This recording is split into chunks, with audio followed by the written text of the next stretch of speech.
Discord record starting. A podcast start. Welcome back, fucking bitches, to another episode of Just Some Guys, bro. Been a long time. Big Papa, big fat man, been busy. You been busy, sucking, fucking sucking and fucking. Haven't taken the time really to sit down and record an episode of Just Some Guys. Let alone write out a actual script on the subject matter. My previous episodes, a lot of it was impromptu, and they will probably continue to be impromptu. Entirely honest, I just really feel like this one I had to take my brain and the things that are on my brain and put them onto paper to kind of concisely get across my thoughts on it, right? That's mostly because it's kind of a complex issue, and when you approach it in a certain manner, you immediately sound like you're trying to suck Trump or Biden's dick and gurgle their balls. And I'm not here for that. I don't really get down with either side of the political spectrum. I lean to be a little bit more conservative because that's just who I am as a person. That's my personality. Cowpoke here, he's violently autistic, so he's, a little bit more conservative too because autism. Um, you know, so, but even then, yeah, but even then, he's not, just conservative, and that's the only way to take things, because that's not how that works. The biggest mistake that our country has made as far as politics are concerned over the past, say, 100 years, if you really look at the history, it is about 100 years, is we have gone into a two-party system. The political landscape and our country was never meant to have a two-party system. It is a country that is very diverse. It has a ever-evolving landscape, and it is also a very, very widely spread country. So a two-party system doesn't necessarily work when it doesn't cover everyone in the country. So you have to have the room for movement and the ability for people to kind of branch out their political ideologies. Especially when you have people like me who are like, I like guns, but free healthcare would be dope. Yeah, well, I mean, exactly. And then like I said, our country's like constantly changing. I mean, at one point in time, free healthcare would have been just completely out of the question because we didn't sit at the world stage as one of the most wealthy countries on the planet. Now we do. Free healthcare is not outside the realms of possibility. But it doesn't mean it has to be done, poorly. We have the logistical ability to take care of our people better than we have. We just don't, because But also, free healthcare isn't free; it's yeah, taxed. exactly. And that's the other part of it, is like free healthcare isn't free, right? It's got to get paid for somewhere. The doctors have to get paid. We have to pay for the equipment, all those things, right? Well, fucking super awesome that we happen to live in the most economically affluent country in the world besides like China, because if you were to really look at our taxes and break down the tax code, we could 100% afford some fucking healthcare. Like, that is not an issue. That is a complete non-factor. People are going to be calling us communists for this, bro. Ah, man, fuck them. Because it's the truth, dude. It's the God's honest truth. And it's not free healthcare. Like I said, it has to be paid for, it has to be taxed. But when we already kick in 40% taxes, 40% of our wages are taxed before we ever even see them. And then the rest of our goods are fucking taxed on top of that. So we pay like a 60% tax on our wage on average. Yeah, no, totally. There's fucking money in there somewhere for us to get some free healthcare. Like, I shouldn't have to become, in 3 days, I've got to hop on the fucking marketplace, the government provided marketplace, to get insurance because open enrollment starts. It shouldn't function like that. If the government is able to not only get all these insurance companies rounded up together and create a marketplace, because that's the only way it would work, why can't they also sit down to take the time and reevaluate some things and kick more money into the healthcare system? It's not outside the means of impossibility is the issue. It's just not a priority. The average American is not a priority. The average, like, Palestinian is more fucking prioritized than the average American is when it comes to the standards of economics, healthcare, or really just about anything else. So, truthfully, there's no excuse, and it's on either side of the fence, right? Like the Democrats and the left wing run on social programs and trying to be of aid to the average American citizen, well, the below average American citizen. They keep their hand out to the refugees and shit like that because that's free votes, right? They don't have to sway that voter to vote for them or have a different political ideology if that voter knows the moment that they get their fucking citizenship, the reason they got their citizenship is because of, let's just name off a political figure, Nancy Pelosi sponsored them coming over to America, even though they really should have never been over here in the first place. But that's kind of here nor there, right?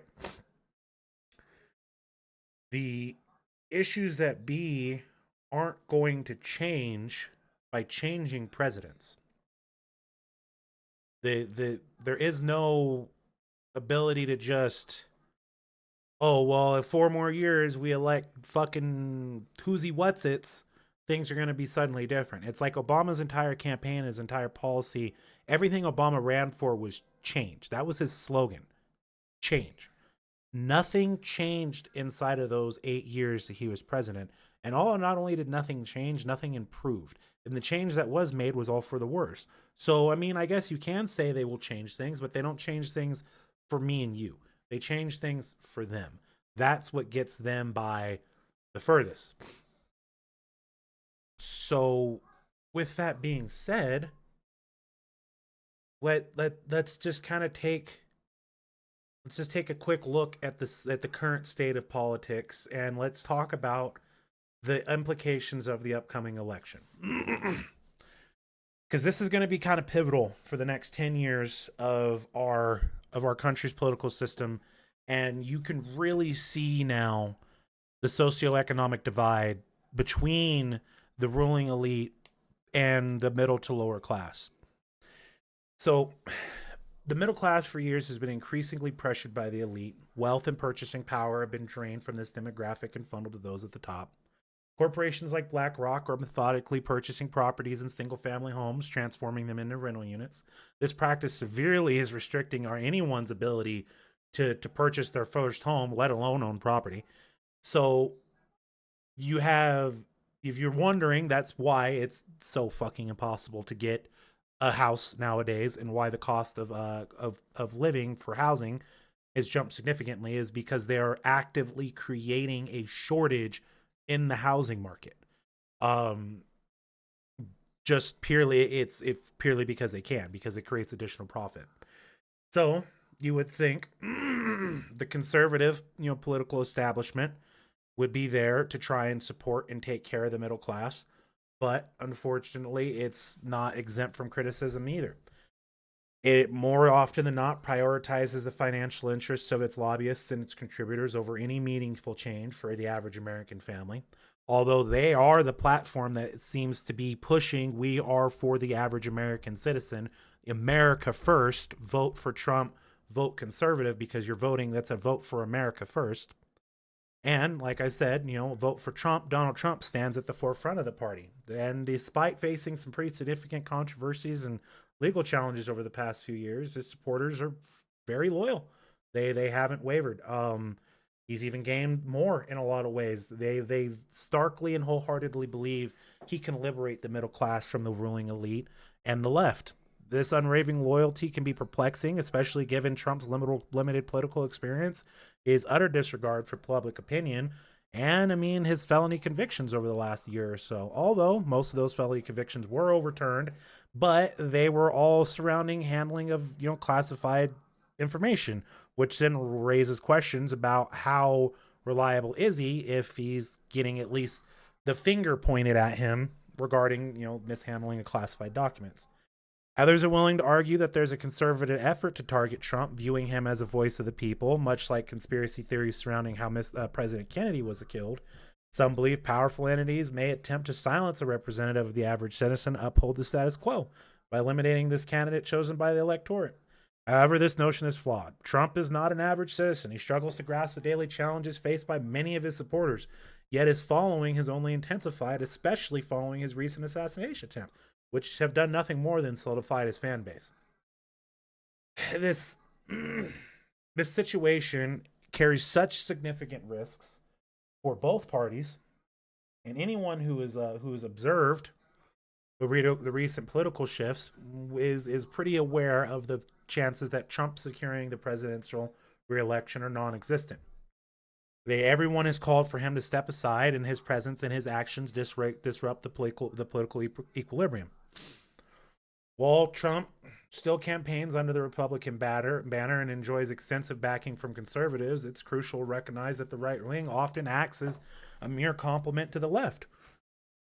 Unless both factions can devise a strategy to leverage Trump's influence for their mutual advantage, navigating the relationship will be challenging. Trump's wealth and business savvy render him resistant to manipulation, unlike traditional politicians, who are often driven almost entirely by the pursuit of money and power. Trump's approach revolves around, how does this benefit me, when approached by lobbyists. Now, you can see lobbying did get to him in some of his policies in his past, but these effects are not as overt as seen with past leaders like before him, or even with our current one as Biden. Trump's business-oriented mindset and his indifference toward conventional lobbying strategies led many of his immediate changes to focus on economic matters, an area he fundamentally understands well. However, where it almost is more important at this point in our time, in this point in our country's existence, social issues, he's noticeably less adept. The situation surrounding Trump's electoral loss can be attributed to a failure to understand the needs and issues of his constituents. While it's often assumed that the Trump's following consists mainly of business owners and the wealthy, that is only partly true. His business-focused and money-oriented actions had a noticeable trickle-down effect that many experienced. So, examining Trump's policies, at least from a very, very shallow approach, they're very reminiscent of Reagan-era politics and economics. However, unlike Reagan, who saw limited success due to misguided attempts to reform the American economic system, Trump learned from those fuck-ups and, he's tried to do better. Where Reagan lowered taxes on business, hoping to encourage lower prices that would eventually benefit the taxpayer, but the outcome was different. Businesses enjoyed that increased profit margin, while the average American saw no equivalent tax breaks or support. This created a boom for the companies, but a bust for the people who they relied upon. Trump adopted this very, very similar ideology, but also provided American citizens with their own tax breaks, lowered rates for housing, and incentivized small businesses. As a result, many people found they had more disposable income in their paychecks. Gas prices plummeted. America shifted from importing to exporting. This led to a business boom, prompting Trump to cut taxes and tariffs for large corporations while increasing them on imports that were applied on the American consumer. Despite these improvements, though, no one really was going to put Trump back in office. He wasn't praised. He was not reelected, and a key factor in this is he failed to play the game. He failed to placate lobbyists, senators, and other influential figures in the political world. So they started a smear campaign, and an effective one. Given that his opponents controlled the media narrative, they transformed his image from a man attempting to help the people into a figure branded as a racist, almost worse than Hitler. And despite lacking any credible evidence, people supported this narrative because it was what they were fed. In our age of information access, this manipulation might seem surprising, yet it's facilitated pretty regularly by influential search engines willing to skew results for payment. Google, for example. With enough money and enough determination, you could easily get your whatever you're pushing on the front page of Google. If you pay enough money and you put in enough resources, your website claiming that Trump is a racist will be on the number one pick for whenever someone kicks in a Google search that has anything remotely close to that statement. And let's be honest, who really ever looks past the first page of Google? If it's not on the first page of Google, it doesn't fucking exist in our world, right? So given that environment, pretty easy to cultivate a narrative that aligns with specific goals. And this manipulation allowed opposing candidates to run campaigns, just emphasizing the fact, hey, at least I'm not that orange asshole. So, surprisingly enough, that tactic was really, really effective. It got Biden elected, and particularly in a post-COVID context, this makes a lot of sense as our world became even more focused on what was in front of our phone and what was going on Facebook, as we all stop going outside to touch grass. Um, so where does that leave us? Where are we going to go now? Well, problem is that you would think we're just going to stick with, we're not going to have any discourse or any chance of Trump getting elected. Well, people are starting to miss Trump's leadership. And it's all economic. Trump's bread and butter. Now gas and milk are the same price. A gallon of fucking milk is $3.50 a gallon. Gas is $3.35. So take that for what it is. As election season gets closer, Biden is starting to grapple with a very, very heavily declining public image due to the very obvious perception that he lacks any mental acumen at all. And Trump is picking up the pace. He's gaining more support. People are looking back to the Trump era of policies and wishing he was back in office because they would like just a little bit more money back in their pocket. But the powers that be saw that this was eventually going to come to pass. So what did they do? They put a black woman as Biden's VP. Now they can run on the campaign and Obama's era of use of the slogan of change. We can emphasize this historical factor and be a part of history.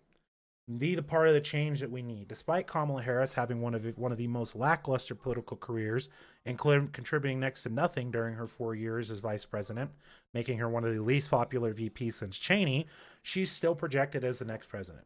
This is evident in the media's response following events like Trump's attempted assassination.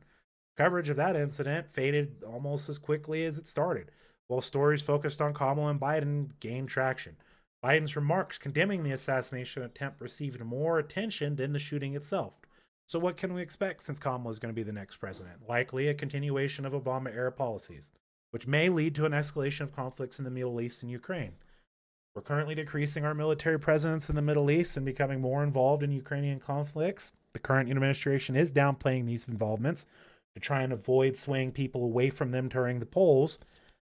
But conversely, Trump's presidency would likely lead to a withdrawal from direct conflicts, though it could also result in false flag operations to unite the public in escalating tensions to push us towards those conflicts with justification.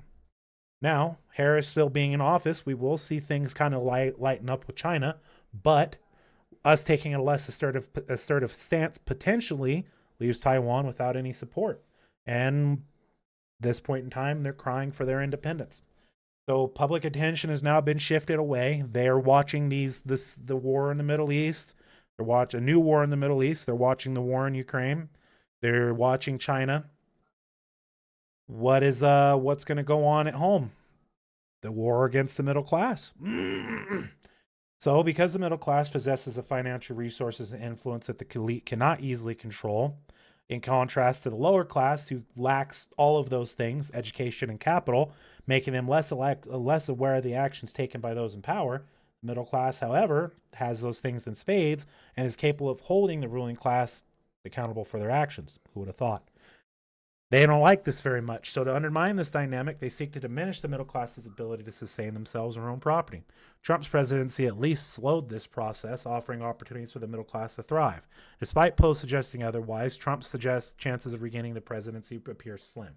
Regardless of who ultimately takes the office, it's crucial for us to set our differences aside and focus on common ground. We need to strive for betterment in our country and betterment for our future generations. We've allowed ourselves for decades now, generations even, to buy into a false narrative that those who hold a differing opinion, i.e., your neighbor, your best friend because they're autistic, like Cowpoke here, they are the ones that are wrong. Despite them just having a differing opinion than yours, they are not. They are seen and treated as such. This has allowed a divide to take place, and with this divide taking place, real change has to start with us. We have to find a way to come back together and elect the leaders who understand what the average person needs. And once they're in office, we need to retain them in office and then hold the ones who are failing accountable for what they're doing. We need to stop believing it will take decades for change to occur. This complacency has been detrimental to our nation for generations. Someone capable and willing to help and facilitate these changes, they're typically killed for questioning the powers that be, or they're blackballed from the political scene. Bullied or labeled as domestic terrorists, or just generally canceled from even being able to try and make a change for the average person. So what that means is that we need to be the patriot. Be the patriot that we deserve, not the superficial image of a minute man running out his fucking door with a level 3 plate on. That shit ain't happening. It's time to be outraged, but we need to be outraged at the right people. Don't block traffic. Don't stop your countrymen and women from going to work to provide from their families. It's time for us to take this fight to the people that need to have it taken to them.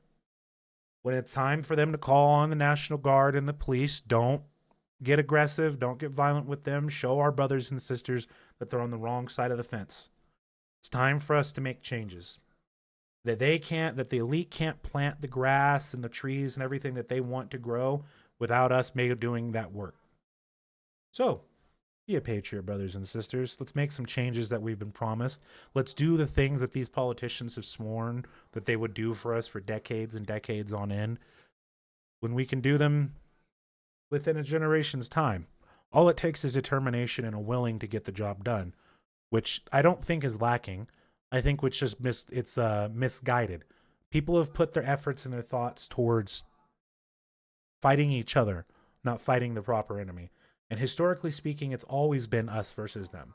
It's always been the ivory tower versus the people keeping the ivory tower afloat. So, that being said, I was able to finish my manifesto.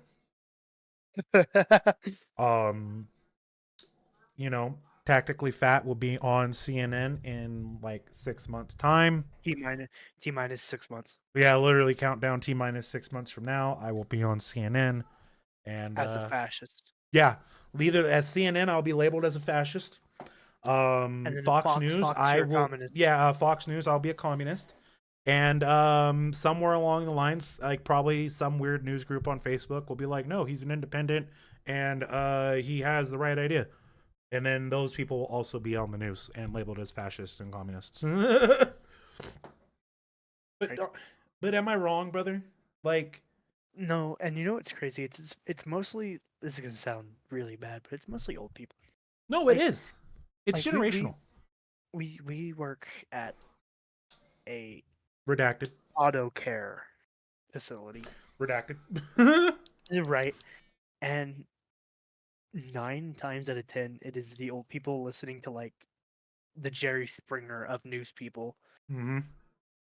Where it's just like bullshit. Well, that's all it is. Exactly. It's like and then the amount of old people that believe, oh well, CNN's the only one that's right, or Fox is the only one. Motherfucker, really? Really? Yeah, they're the ones with the answers. Only them. Okay. All right. Sure, Grandpa. Time to get back in bed. Like, yeah. Let's get you your meds, Grandpa. Yeah, exactly. Like, time to take your meds, Grandpa. Like, it doesn't make sense. You need both sides of the story to get to the truth. You know, I mean, if you even get down to the base of it, there's 3 sides of the story: mine, yours, and the truth. So you're only getting the mine and the yours when you go about it that way. You're not getting the truth. The wildest part about it is you want to know one of the best ways to know what's truly going on in our political landscape or the shit that our country is actively doing. Fucking watch the news out of like England. Like, watch England's news or like a European country's news on American affairs, and you'll know everything we're actually doing as a country, because they have no reason to lie. They don't have the same agenda bias that, you know, we do. It's like I'd seen this meme where the media had been accused of manipulating the narrative, and literally every news station had the same script. Like, it's actually fucking scary. It is gives some Big Brother fucking 1980s shit, bro. Like, it is not acceptable, because they're all saying the exact same thing. Like, but then they're trying to tell you that the narrative isn't controlled. It's not being shifted. It's not none of that stuff, bro. No. This is fair. All in your head. Yeah, that's all in your head. This is fair and balanced news. Totally nothing else is going on. Totally. Yeah, everything. It's fine. It's fine. Don't. You're Yeah, just it's crazy. fine. It's fine. Yeah, you're totally crazy. My favorite part is that I was born too late to die in a trench in Eastern Europe, born just in time to die in a trench in Eastern Europe. Like, My favorite is born too early to die on Mars, born too late to die in a trench, born just in time to die in Russia, yeah, that which is similar to what you just said, but you know. it's all, dude, because it's all the same shit. It's the circle is insane. I mean, speaking of, can we like just touch on that conflict really quick? Um, so Russia was supposed to have had this war won. What, like, T minus 2.5 years ago. yeah, it was like 2.5 years ago and 6 months or some shit like that. Like they like Putin made the statement that they would have this war won and inside of like 6 months. And yeah, no, that's not really working out real well for him. Are the Ukrainians actively beating their ass? No, they are not. They are starting to lose this battle, but can we expand on the fact that Russia dwarfs Ukraine by a factor of like 3 to 1, has years of military experience and available, resources. And for the first like year and a half of the fucking war, Ukraine was fighting Russia with their own equipment that Russia left in Ukraine and was still beating them. Well, Russia also still hasn't. If you look at geologically, they haven't recovered from World War II. Yeah, no, they lost. Actually, World War I and II. That's the fucking crazy part about Russia, is that they lost. I think the current man to woman ratio in Russia is still like 3 to 1. That's because in World War I and II they lost so many generations of men. The country has physically never recovered. Like there legitimately is not enough men in Russia to fight a war of this scale. Yeah, there's 86.8 men to 100 women per capita. That is That's insane. insane. Dude, oh my goodness. Look, just in 2022, the war had resulted in the deaths of nearly 120,000 Russian men and the departure of hundreds of thousands of even more young men. Dude, That's insane. oh my god. And Russia's population is older than the global population, and they're more likely to be female. And they have some of the lowest fertility rates. Kind of hard to have kids when you're starving to death. I mean, yeah, also true. 54% of the Russian population is women. That is insane. And to And think, like, none of the population wants the conflict either. no, no. Well, you do have those offset groups who do want the conflict, like they want Ukraine annexed back. And there's been a pretty significant amount of people. I can't say 100% if it's true or if it's just Russian botting, that are claiming to be Ukrainians, and they didn't even want this war in the first place. They had no problem with Russia taking over again, and they wanted Russia back, almost like fuck, what were they with the Nazis during World War II? Um, Austrians, like the Austrians and shit. Like they were essentially welcoming the motherfuckers with open arms.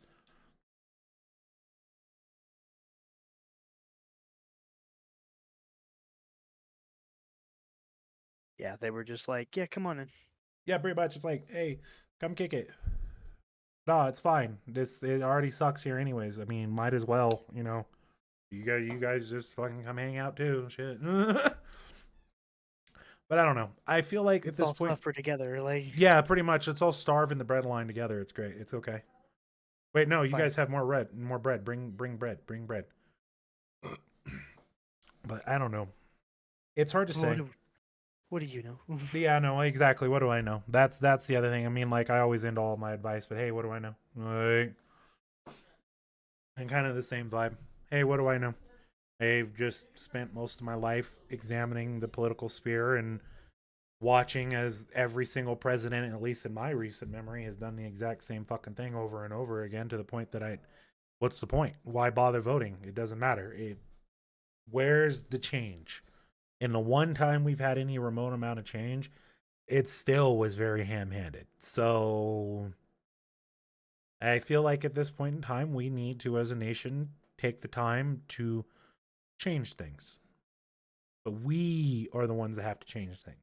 That's not writing your fucking politician that's been in office for the past 60 years and has managed to push the same bullshit policies for the past 60 years because that's what he's getting paid to do.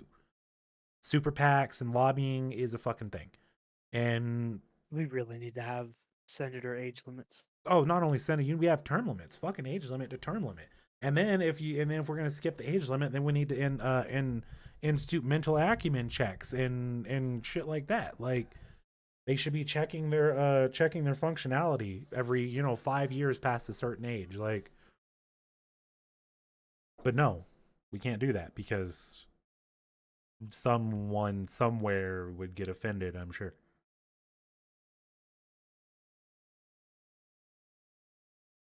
Yeah. Yeah, there's somebody would get offended by that, yeah. That's Hell, pretty you much. can't even talk anymore. Well, that would probably have to be the best thing that Trump's era of politics brought in. I did enjoy being able to say Merry Christmas again. You know what I That was mean? pretty cool, yeah. Which I thought was a very interesting change in the political landscape. That saying Merry Christmas became like offensive, even though the like majority of the country, the legitimate like what would be the majority, falls under a Christian dynamic and celebrates Christmas. So it's Mhm. like What? you have like a 1 in 6 chance of saying Merry Christmas to like a fucking Jew. But Literally. like every person you say Merry Christmas to probably celebrates Christmas in some regard. Like, The Jews killed Jesus, that's why they get offended. yeah, probably. Well, Jesus was a Jew, so it was just friendly fire. True, true, See, true, see, see, see. true, true, true, true, true. It was just friendly fire. That's all it was. Bruh didn't have his name tags on. Didn't have his little hat. I don't remember what it's called, but his little hat, you know? Fucking yarmulke. Yeah, that one. The little hat. And this is why I'm going to hell. Bro, I have the hat. It's in my pocket. I swear. Yeah, right. I swear, officer. I swear. I'm just like you. Goyam. It's But like it's funny. There's a skit in Family Guy where it's like Jews just become Jewish because they want holidays. bruh. Well, that's the other thing. It's like, bro, y'all want to bitch about Christmas, but you sure do be taking the day off. Like it should kind of revolve around the fact of do you want to celebrate Christmas? Sure. Okay, you can have the day off. Do you not want to celebrate Christmas? No, I really don't care. Okay, you come to work today. Yeah, literally. You know what I mean? Or you have people like me that's like, I mean, I celebrate Christmas, but I know you're gonna need people to work, so I'll just volunteer Mm-hmm. Mm-hmm. I like because I money. know that. No, not even that I like money. It's just that so like the dad who has kids doesn't have to be like, hey, will you cover for me because they told me I had to work. Like it just takes a load off people. Yeah, it's beyond necessary. Like if was like we need people to work, I would volunteer and be like, okay, so you can't have Brandon work because I'm working Mm-hmm. because they use me for two things, you know. Yeah, and then well, I mean, it's the truth. Like, it's the unfortunate truth. But You know, I feel like so I feel like for holidays like Christmas, if you have a kid, you're automatically disqualified from working Christmas or any holidays. You should, in reality, the people like my age that don't have kids should be working those holidays. 100%. And I mean, then Like, like let's go back like generationally, like we were talking about earlier. It's always the fucking old people. I mean, it's always the old people They're the ones that are like, "Why aren't you open on Christmas?" It's like, motherfucker, I want to be with my family, bro. Like, I want Literally, to this go home. holiday is meant Like, for family. Like, this is a family meant holiday, bro. Like, come on. Like, there's only two that they even recognize as like a holiday. So what the hell? And yeah, it's a generational thing, and it really all does circle back to how generational it is. And as that generation is very legitimately and very quickly falling off, it, the people that replace it need to be not only of sound mind but of a willingness to make changes, not just maintain the status quo because that's what's easier. Complacency is what's killing us as a nation and killing fucking everyone ever. So to think we're just going to get more complacency with the next generation of politicians and everything stepping in is disconcerting to say the least. But ideally, this next generation of politicians stepping in have had to at least live some amount of their life under the, nonsense that is going on currently. So it's who's to say? Who's to say really? Um, because I mean, that generation of politician is falling out. That old boys club is quickly and rapidly changing. I mean, Nancy Pelosi, last I remember, she said that this was her last term. She's yeah, out of the she said that game. before Yeah, though. but I think her health Had issues are actually starting to get to she's like her. 704. Like, Yeah, she's fucking ancient. she's like, it's a problem. Like, Yeah, but her health issues, like, cause she's got a bad drinking problem. She always has. Like, it. to be fair, if I had to deal with those people, I would too. I mean, yeah, but how I much wouldn't can be you a say caller. that when Like, you are one of those people? Hmm? fair enough. You know what I mean?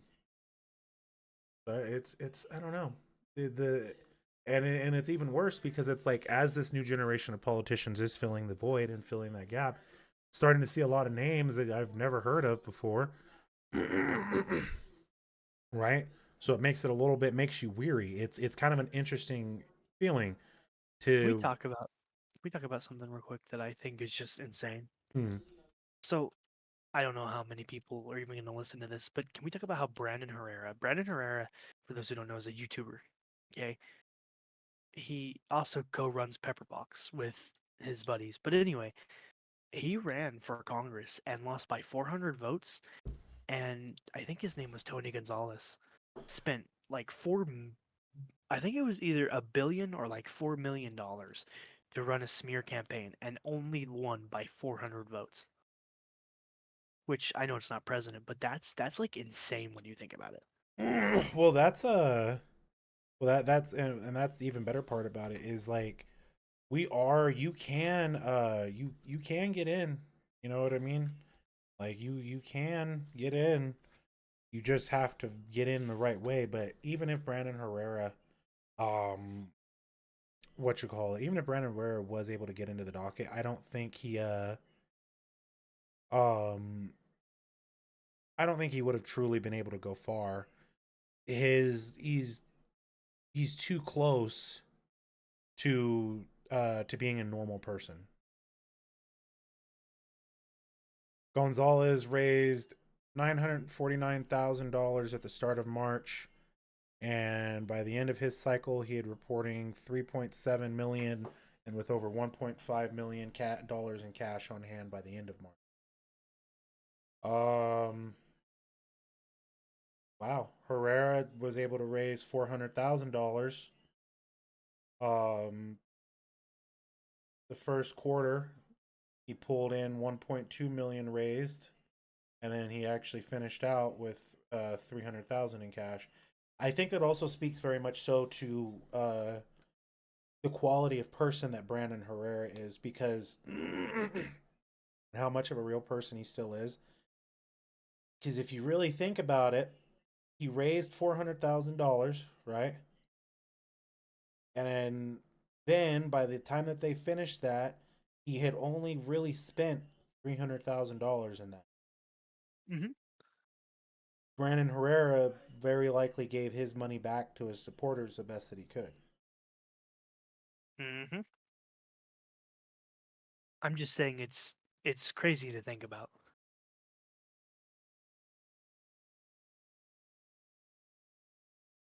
Yeah, it's very, very interesting. But like I said, what was their immediate response was to run a smear campaign.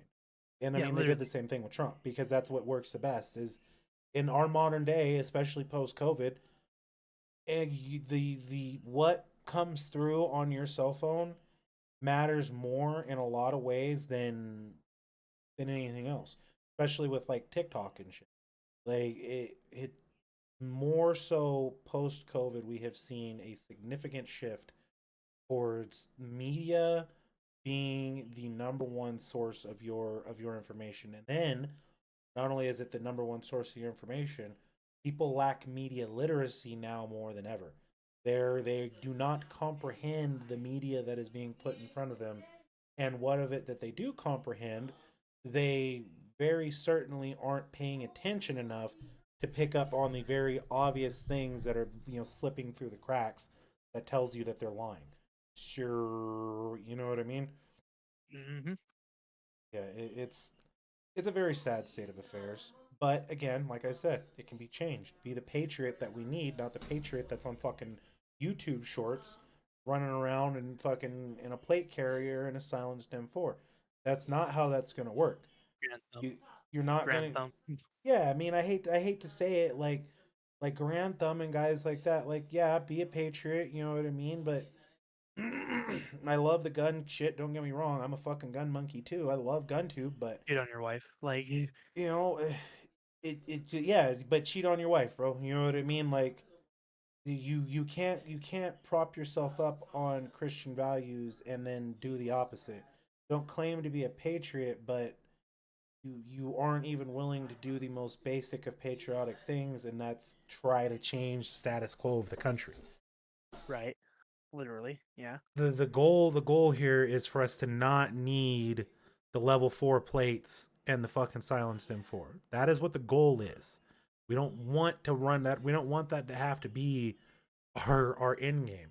And I wholeheartedly believe there's a significant portion of people who believe that's our only option to fix things, which is understandable considering where things stand nowadays. But yeah, no, it's not. If it gets to that point, it's not that we've lost the war. You know what I mean? Like but we've lost the hearts and minds of the undecided. That's the Right. issue there. Is this will be a war of almost of the hearts and minds. And when you start trying to knock off fucking politicians and you're burning shit, you really quickly lose the hearts and minds. Super quick, right? It's like Black Lives Matter, perfect example of that. Black Oh Lives my Matter God. had a Don't no, even. no, no, hold on. Black Lives Matter had a very good point, right? Because nobody should fucking die in the custody of the police, right? Like I'm not talking about like weirdos like George Floyd. Like I'm talking about people like Sandra Bland that should not have died in the custody of police. You know, people like Oscar Grant. Oscar Grant was shot in the back of the head on the floor while handcuffed by an Oakland police officer. According to the cop, he accidentally grabbed his taser versus his gun. In if you You watch the mean the other way around? yeah, yeah, yeah. So there shouldn't be the police should get examined and held to accountability when they fucking shoot somebody and it's unjustified. That's what it boils down to. That's what the Black Lives Matter thing boils down to. Now, did they do it or do anything right? No. But the Black Lives Matter movement also wasn't ran by anyone who was remotely black. I had been to Black Lives Matter meetings at that time because my ex-wife was very heavily involved in that political sphere. And I can tell you every single one of those meetings except for my wife was ran by a blue-haired white woman.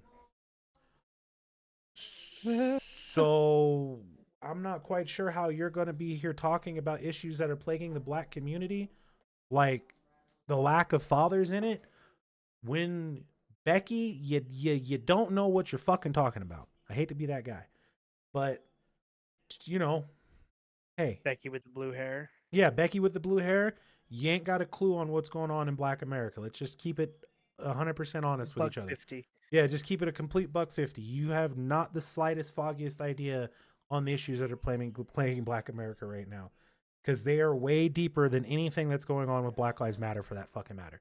But that's how you have a good movement, and a movement that has purpose and point and is gaining traction, but you do everything you possibly can to ruin that movement's image and to alienate the people that you need on your side, right? Like blocking the freeway during rush hour traffic and shouting Black Lives Matter is not how you get people to follow your side. You know what you do? You go to the courthouse.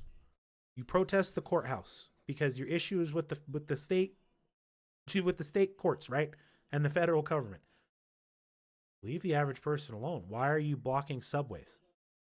Fucking Joe over here is trying to get to work. And you know what? Joe might have supported your cause if you didn't like make 12 him. seconds ago. Yeah, like for 15 seconds ago, until you stopped Joe from going to work, and now he lost his job because you made him late.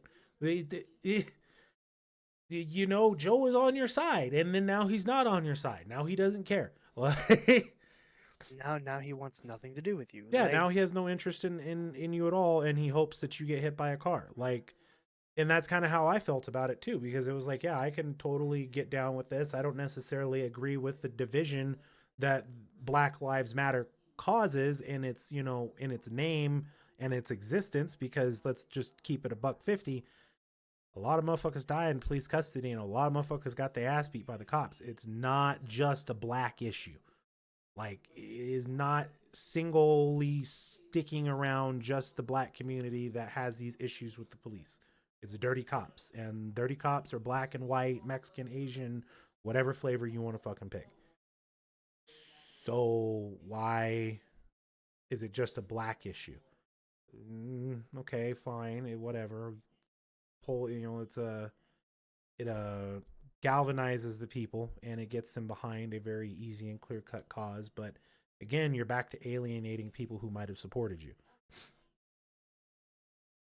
Like, it's like whenever you actually like watch Congress on TV oh or the god, radio, yeah, and they're reading the bills, and it's like, on the face of it, this bill is to cut taxes, but then like 40 lines down, it's like oh my $4 billion to god, Ukraine. And you're like, what does that have to do with anything? Like, yeah, oh yeah. There was that was Trump. That was one of the things Trump was really really good at, is getting those bills that would be brought forth by Congress and everybody else, and stopping those bills dead in their tracks until they explained shit just like that, or just outright removed it. Like, okay, you brought me this bill and it's supposed to be helping homeless mothers, get off crack.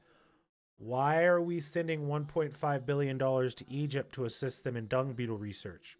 Fuck, like, wait, so this bill is meant to help low-income family. Why are we cutting research to medicine? What yeah, what? yeah. This bill's meant to help low income families, get access to much needed healthcare. So why are we raising taxes on low income families that are in the marketplace for healthcare? Like, just them specifically? No, this isn't across the board. This is just for those families that are looking for healthcare. Like, what the fuck? It What is and what is happening right Yeah, now? what is going on, guys? You not Who wrote this? Satan wrote this. Like, it's unacceptable, and it's truly unforgivable, and we allow it to persist. And it persists and it exists merely because we allow it. There is no other way around that statement. The people in power are in power because we put them in power. And even if you want to argue that that's not the case, that they elected themselves, they're certainly still there because we fucking let them be. So, what the hell? I don't think anybody can explain it besides its complacency. Yes. Complacency in being told that, like, just like Reagan said, I'm from the government and I'm here to help you. Like, no. No, you're not. No, the fuck you're not, bro. You're from the You government just for sure. You're not here to help me though. like, I literally saw this video last night, right? I'm not even kidding. So this and I know this is gonna sound bad, but she was Latino, yeah. and she was like, I'm not voting for Trump. And you want to know a reason? Mm-hmm. Because Trump wants to cut food stamps. Because people are just getting on it and then just sitting on it, Mm-hmm. just staying there. They aren't trying to better. And she's like, I'm thinking about having another kid just so I get more money because I get That's $2,500 a month. that's And I'm laying why. in bed, right? I'm laying in bed, right? And I work an 80-hour work week in a blue collar job. Okay. That is literally middle, like that is the American dream in like the 80s. Is blue collar 40-hour work week. Yep. You know, 80 hours for 2 weeks, go home, clock it, get to work, clock in, get my paycheck home. And I don't even make that in 2 weeks. Mm-hmm. Yeah, exactly. Yeah, and that's So just it's for it's squeezing out wild. another kid. Yeah, literally. Yeah, and that's the issue. But you want to know the even wilder part about that? She's complaining. She's like, "Well, Trump's thinking about cutting food stamps." Okay, yeah, that's not exactly the greatest thing. We should probably have more limits on them first before we just outright cut them. But You're literally the reason. yeah, you're literally the reason. And then on top of that, didn't Trump also give immense tax breaks to everybody who has a kid? Then he also increased the amount of, I mean, he minimized the taxes taken from your check if you have children, and he also increased the child tax credit by like $500 or $600 per person. So yeah, know what I mean? Like it's kind of it's the things that he does when you look at him like that. It kind of makes sense. It's a very business oriented and business thought, business minded move. It's we're gonna cut this upfront percentage cost because I'm offering you. It's essentially going, well, I don't offer $35 an hour for your pay rate, but I offer $20 an hour and the best benefits that you can get in this industry. Yeah. That's kind of how that's looked at. Like And like, don't get me wrong. Food stamps is great, but it's when yes, it's used properly. 100% exactly. Food stamps is an amazing thing. I mean, I grew up on food stamps myself. I grew up poor and in the ghetto. There were points that I did. It wasn't food stamps, but the LDS Church has the Bishop Storehouse, which is similar, kind of. Yeah. Like you make a list, and Well, that's the because the the bishop goes over it with you, and it's like, okay, yeah, like if you, it's literally meant to help your needs. People go over it because people abuse it. yeah. So there are systems in place to try and prevent that. But I mean, I hate to be that guy. It probably exists because I mean, there was I mean, I know in the beginning of y'all motherfuckers, there was no assistance coming from the government because nobody wanted you guys around. Like Literally, they're like, yeah, get the fuck out of here, bro. Go, like, go anywhere else. Go there. Like, just get away literally from here. anywhere but here. Like It's fine. anywhere but here, bro. Just keep going west until there's not any more people that know who you are and you can be there. Like, which I hate to be that guy that does. I think that should raise red flags. Like, I feel like that should fucking raise red flags. I don't. I'm not trying to be a dick. You're my brother, and I love you. But I mean, if you were banished, I already explained to you my religious views last night, so it's fine. if you It's a were whole other podcast. banished, you know what I mean? Like, and you're right. That's a whole other episode. But I guess if you fucking get banished, I don't really feel like you should be convinced that you're right at that point in time. You should start questioning things. Because I mean, there was very few people that did not believe Jesus when he came around. You feel me? Like very few people. Like, and then the people who didn't believe him also regretted not believing him. So it's not like when the truth is there, it's there. You feel me? Yeah, But now you're a pagan, so it's fine. kind of, Because I'm not quite sort of. sure. I'm not quite sure if it's worse or if it's better. I Ugh. never. I mean, I'm not exactly pagan. As long as you don't start It's doing the whole I'm a Viking, oh fucking Norse gods. Oh. no.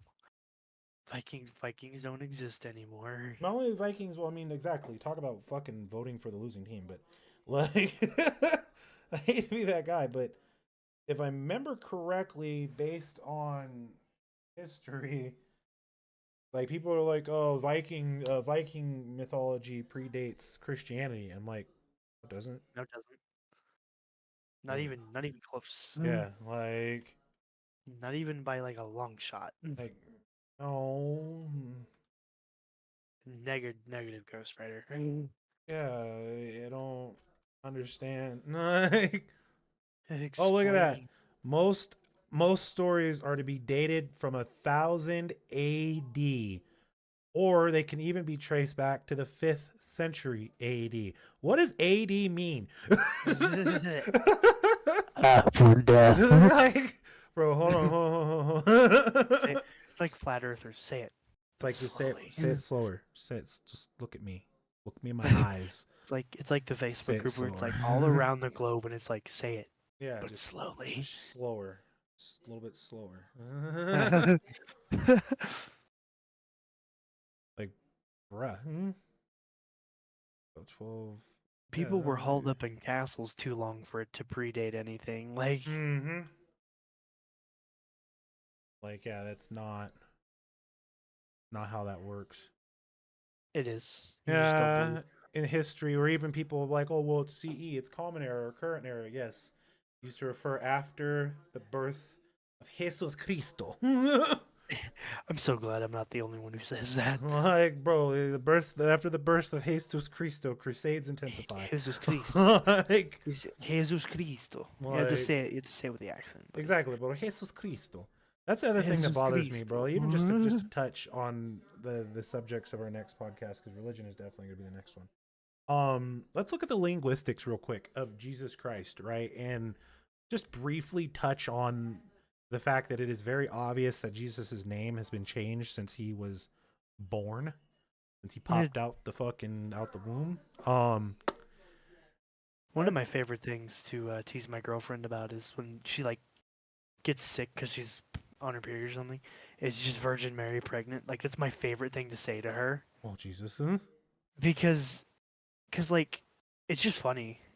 If you can't joke about things, like what's the point of existing? You know? Be mad and salty all the time. Yeah, literally. Like Be big anyway, salty continue. all the fucking time. Anyway, continue. Continue. My bad. No, you're good. Let's just examine that real quick. We'll just even run. Let's see here.